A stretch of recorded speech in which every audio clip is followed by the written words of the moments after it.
Hello guys, you're all welcome to my YouTube channel. Thank you all for subscribing to my channel.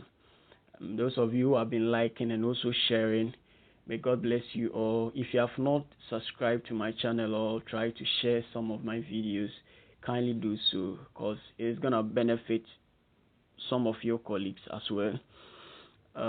In my previous video, I was able to throw more light on the following topics, that is inductive and deductive arguments, general and particular statements, sound and unsound arguments, valid and invalid arguments, and what have you. So if you are not able to watch this video, you can search it. You get it, and then try as much as possible to watch this video, and do well to also share it with your colleagues. Today's topic is different. We are coming to treat different topics today. We'll be going through what a strong argument and weak argument is. We'll also throw more light on a cogent argument, cogent and uncogent arguments. We'll look at what universal generalization and that is conditional statements are, and then our final topic will be the four valid syllogisms, that is the modus ponens, modus tollens, hypothetical syllogism, and then disjunctive syllogism. So without wasting much time, let us look at this topic. Let's go through this topic, that is a strong argument. When you say an argument is strong, it means that if all the premises are true, then it is probable that the conclusion will be also true. Okay, so if your premises are true, then it is likely, it is probable that the conclusion will be true. So let me give you an example of a strong argument. 99% of Americans speak English. Donald Trump is an American, therefore Donald Trump speaks English. This is a very strong argument. Why is it a strong argument? Because it carries a very strong evidence. Okay, I said 99% of Americans. Okay, so 99% here makes this argument very strong. The 99% makes it what? Very strong. It means that if you take 10%, if you take 10 people, if you meet 10 people, means that 9 of them speak what? English. It's only one person that isn't, or that is not able to what? Speak English. So it gives you a very strong evidence to believe that what we are saying, or to believe that the conclusion will be true. So strong arguments carries a very strong evidence. A strong argument carries a very strong evidence. If I say 75% of Ghanaian population are unemployed, yes, it's what? It's a very strong evidence because of what? The statistics.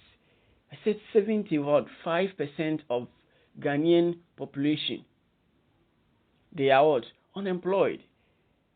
So this type of argument is very strong. It carries what? Very strong evidence.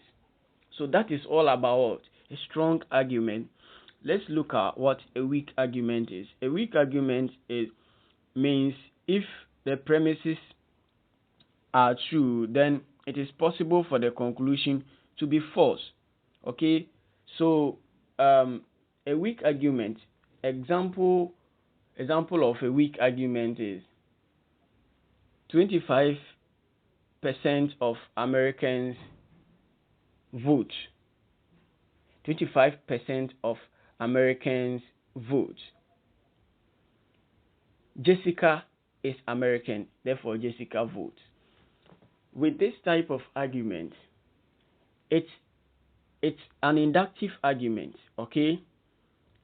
And it's also, yes, it's an inductive argument, but it has what? It's a weak argument because I said 25% of American population what votes. So to conclude that Jessica is American and she votes, it doesn't really sound well because it carries less evidence. The evidence is what? Not strong enough to what? To persuade your readers. Okay, the evidence is not enough to persuade others to believe that Jessica will vote or not. If you say yes, 25% of American vote, Jessica is American, therefore um, she do not vote, or yes, Jessica is American, therefore she do not vote. With this one, it will be easy. It will be easy for me to believe what you are saying than to say that she is what American, therefore she votes.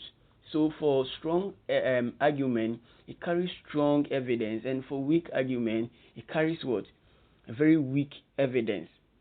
Example is 20, 10%, 49.5% or 49%. If you see some things like this, they are what? Weak argument. But if you see something like 50 plus 1, 60%, 70%, 80%, 90%, 99.9%, they are all strong argument.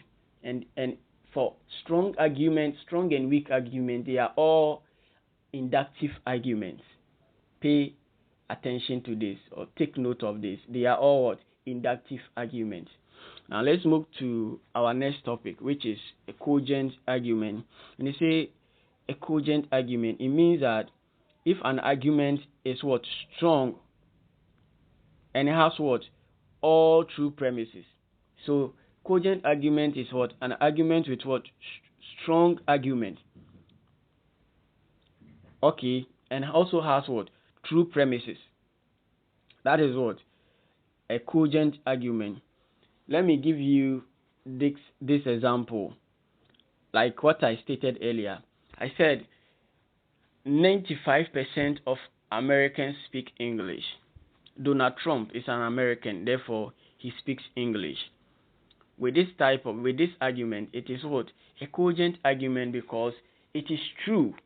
Yes, it's a very strong argument, and it's also true that Donald Trump is what? American. Should in case I said 95% of Americans speak English, Nanado is American, therefore Nanado speaks English, it will become uncogent argument because we know that Nanado is not an American. Even though it's a strong argument, but in reality, Nanado is not what? An American. It can never be it can never be regarded as what? American. So it's what? This one is what? Uncogent argument because it carries a false premise. It carries one false premise. So that is all about cogent and uncogent argument. So without wasting much time, I would like to move to my next topic, that is universal generalization. Universal generalization. So under the universal generalization, we have what we call universal affirmation and universal negation. So there's a formula for universal affirmation, and that is what I would like to share with you at this moment. So for universal affirmation, the formula for universal affirmation is all A's are B's. All A's are B's. Okay. So we have our all already. We don't know what the A is. Okay. And the R is already there, but we don't know what our B is. Okay. So all A's are B's. So in order to form a sentence using this formula, you need to use something to represent the A and then the B. Example, all men are caring. All men. You see, I maintain the all, but I use A to represent men.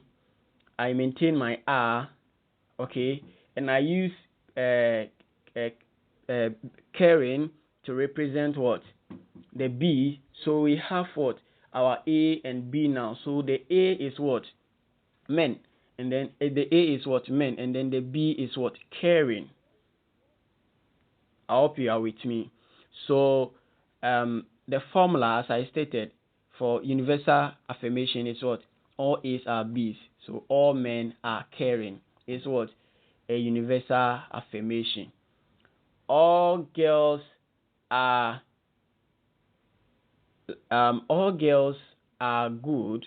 All girls are good, or all ladies are good is what? In a universal affirmation form. Okay, all girls are good, or all girls are generous.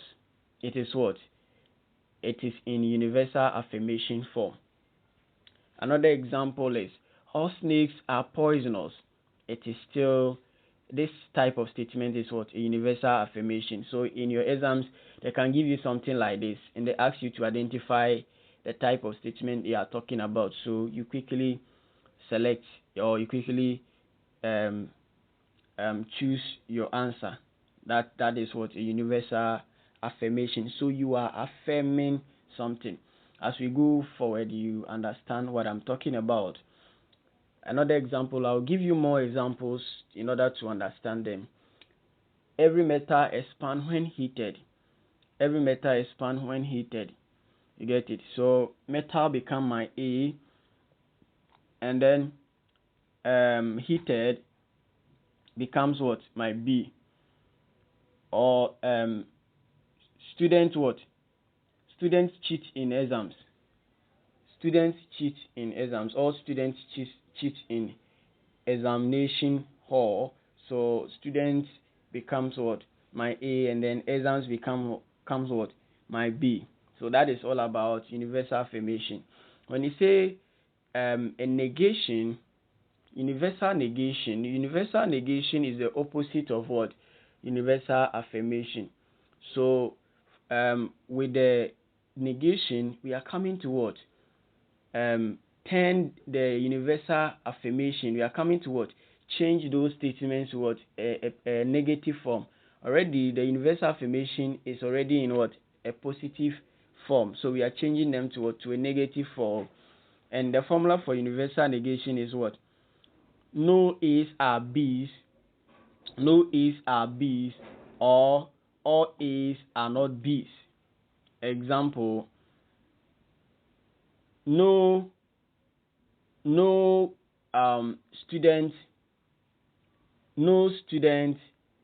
is good. No student is good. It's in what?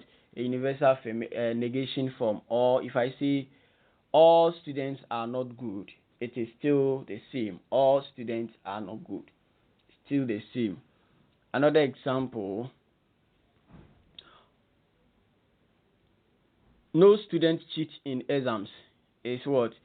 A negation. We have what? Change this sentence to what? A negative sentence, from positive to what? A negative sentence. And then another one is all students do not cheat in exams. All students do not cheat in exams. It is what? In a universal negation form. Our next topic is conditional statements.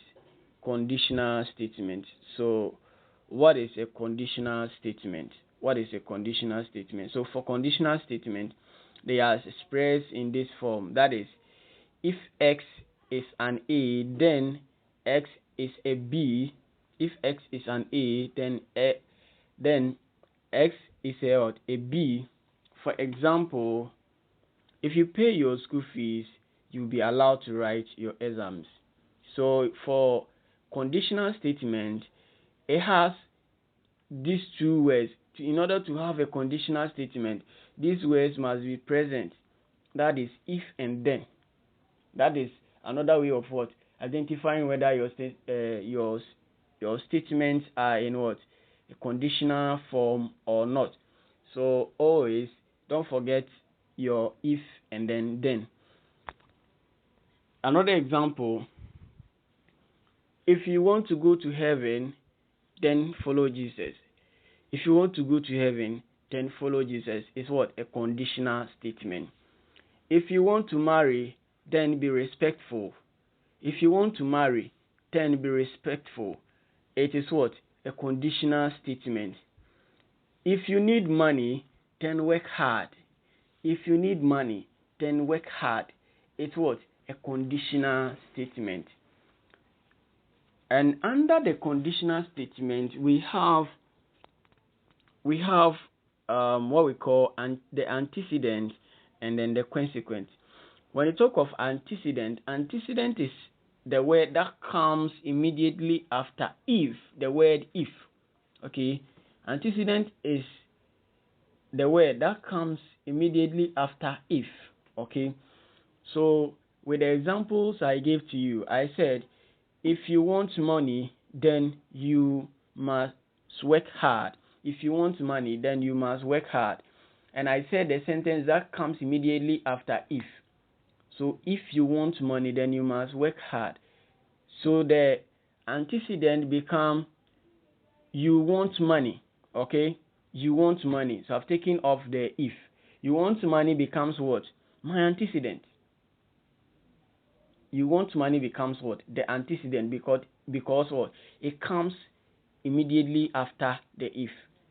So that becomes what? My antecedent. Another one is, if you love me, then obey my commandment. If you love me, then obey my commandment. It's a conditional statement. Yes, it's a conditional statement. So you love me what? Becomes what? The antecedent. That you love me becomes what? The antecedent. Let me give you last example. If you want to be rich, then you must study hard. If you want to be rich, then you must what? Study hard. So you want to be rich is what? The antecedent. Now that we know what our antecedent is, let's look at what our consequent is. Consequent. When you talk of consequent, is the word that comes immediately after then, and all the statements have been forming. You find if and then in it. So if I say a word that comes immediately after then, this is it. Let me give you the example so you understand it better. If you want money, then you must work hard. If you want money, then you must work hard. Then you must work. So you must work hard is what? The consequence. You must work hard is the consequence. Another example. If you love me, then keep my commandments. Keep my commandment is what? The consequence. Keep my commandment is the consequence. The last example. If you want a good marriage, then you must be submissive. If you want a good marriage, then you must be submissive. So you must be submissive is what? The consequence. So that is all about a conditional statement. So let's look at the 4 valid syllogisms. The 4 valid syllogisms. The 4 valid syllogisms. The 4 valid syllogisms, we have what?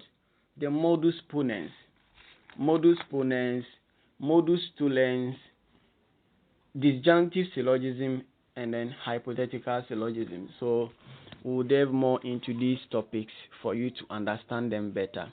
Now you know what your antecedent is, and you know what your consequent is. So I don't think it will be you'll find it difficult to identify your antecedent and your consequent in any sentence I give to you. Okay, it won't be difficult. You won't find it difficult to identify them. With the modus ponens, there are 2 ways of solving them, or there are 2 ways of what? identifying your modus ponens or forming a sentence in a modus ponens form.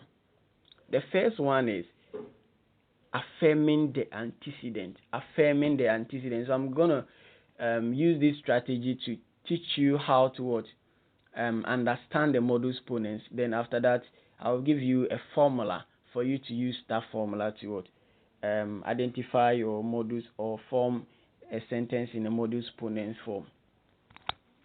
Affirming the antecedent. No, you know the antecedent already, so I don't think it will be difficult for you to what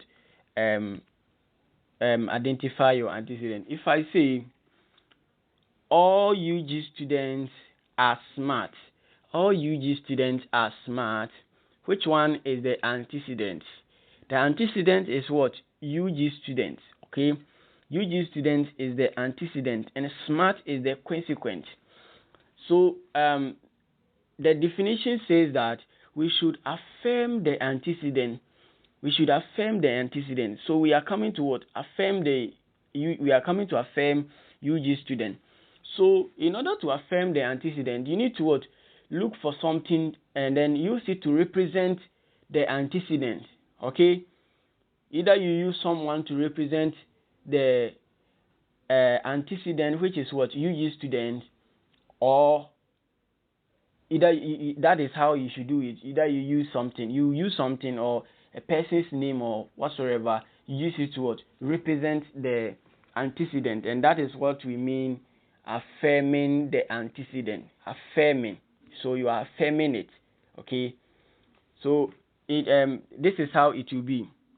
All UG students are smart. That sentence I've already given it to you already. So now we are coming to affirm it. In order to affirm it, this is how it will be. So I said you use something to represent what? The antecedent, which is what? UG student. So using something, I'm going to use someone's name to what? Represent UG student. So I say that Kofi is a UG student. Kofi is a UG student. Kofi is a UG student. I have what? Affirm the antecedent already. I have what? Affirm by using what? Kofi to affirm the antecedent.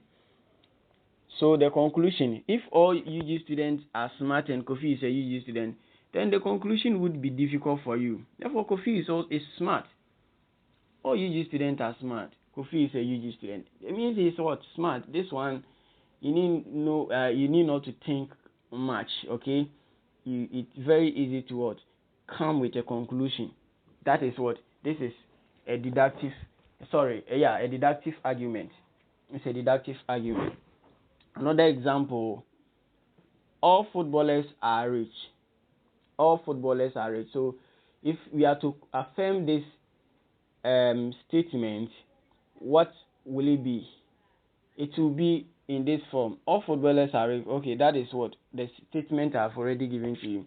To affirm it, we will say that Montari is a footballer, or use anyone to represent a footballer.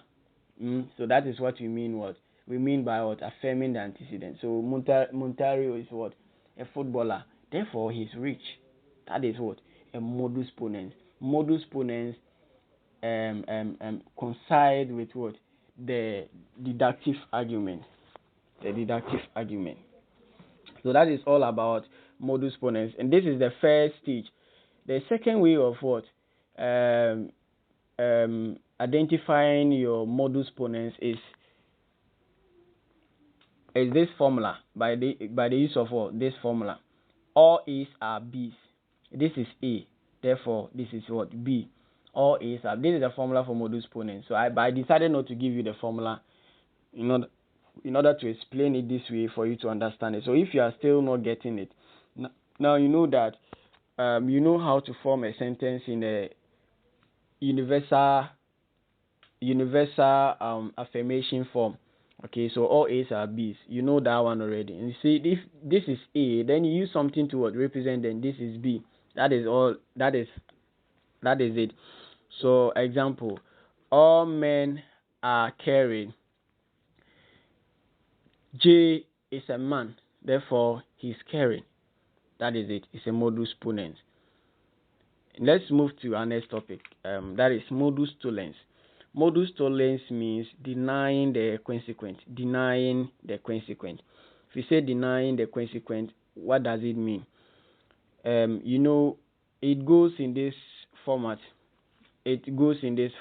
We are still coming to use the universal affirmation for our first sentence. So I say, all Ghanaians are smart. All Ghanaians are smart. And you say we should what? Deny the consequence. This is where we should what? Pay attention. We should what? Deny the consequence. So after forming your sentence in a universal affirmation form, then you ask yourself, what is the next process? The next process is that you deny the consequence. So this is what we are coming to do. In order to deny the consequence, you must know what your consequence is. All Ghanaians are what? Smart. All Ghanaians are smart. Which the consequence is what? Smart. The consequence is what? Smart. And we say we should deny it. So denying it means we should what? Negate it. We should negate it. It's a positive sentence. So we should what? Make it what? A negative sentence. So here we need that's where if you need to what? Pay attention to what we learned earlier. That's the universal negation. So now we have to what? Negate the consequence, which is what? Smart. So we'll say that we have to what? Deny the consequence. So all Ghanaians are smart. So in order to what? Deny the consequence, you use someone to what? Deny, use either someone's name or so. I say Kofi is not smart. Okay, Kofi is not smart. So I've denied the what? The consequence. Kofi is not smart. So therefore Kofi is not a Ghanaian. This is what? A modus ponens. This is a modus ponens. Let me give you another example. All Americans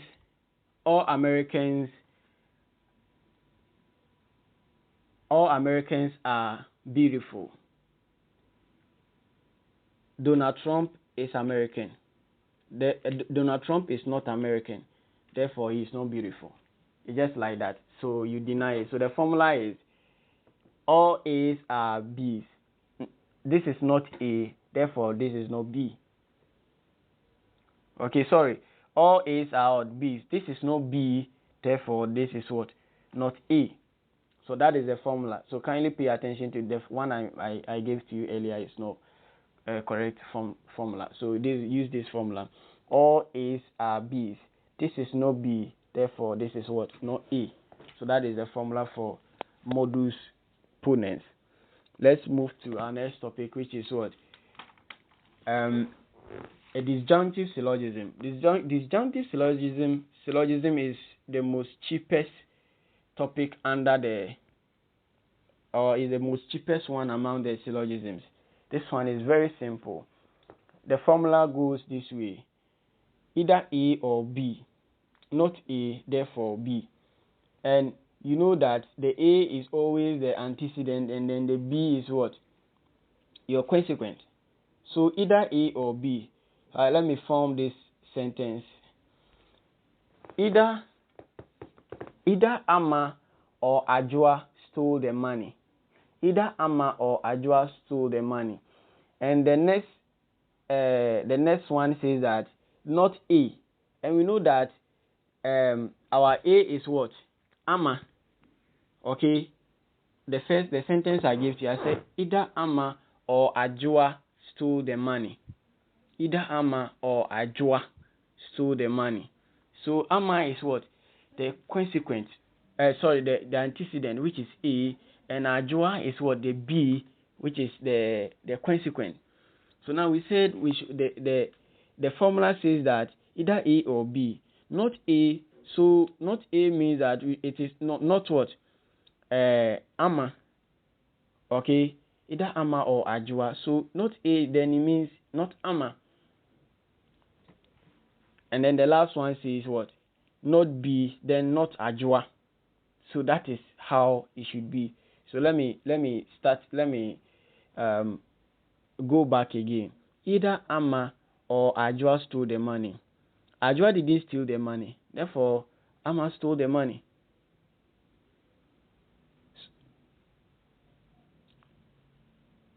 Either Ama or Ajwa stole the money. Okay, either Ama or Ama didn't steal the money. Therefore, Ajwa stole the money.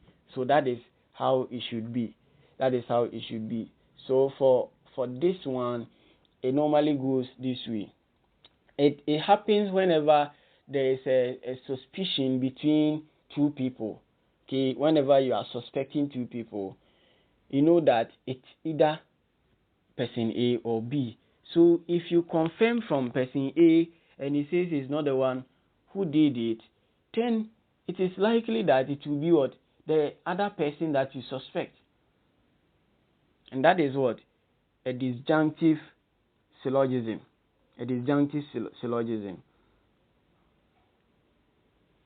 Either Nathan or Daniel killed the dog. Nathan didn't kill the dog. Therefore, Daniel what? Killed the dog. It's simple like that. So the last topic under the syllogisms is hypothetical syllogism. This one is quite tricky, but it's very simple if you understand it. This is the formula. All A's are B's. All B's are C's. Therefore, all A's are C's. So pay attention to the formula. All A's are B's. All B's are C's. Therefore, all A's are C's. Example is, Ama is what? Older than Ya.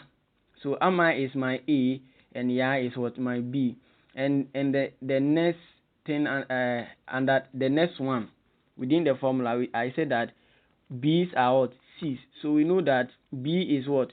Ya. And we don't know C, so we don't know what the C is. So what? We use someone who add someone's name to it to represent what? The C. So I say that Ya is what? Older than Abena. And then the conclusion says that all B's are C's. And I know that my B is Ya. And then the C becomes what? Abena. Okay, the C becomes Abena. So therefore Ama is older than Abena. This is how it works. Another example under the hypothetical syllogism is that all politicians are corrupt. Okay, so politician is my A and then corrupt is B. And we see the next one is that B's are what? C's. So we know that corrupt is the B and the C we don't know C. So we use something to represent C. So I say that all corrupt people will go to hell. So hell becomes my C. And in the conclusion is what? All B's are C's. The B is what? Politician.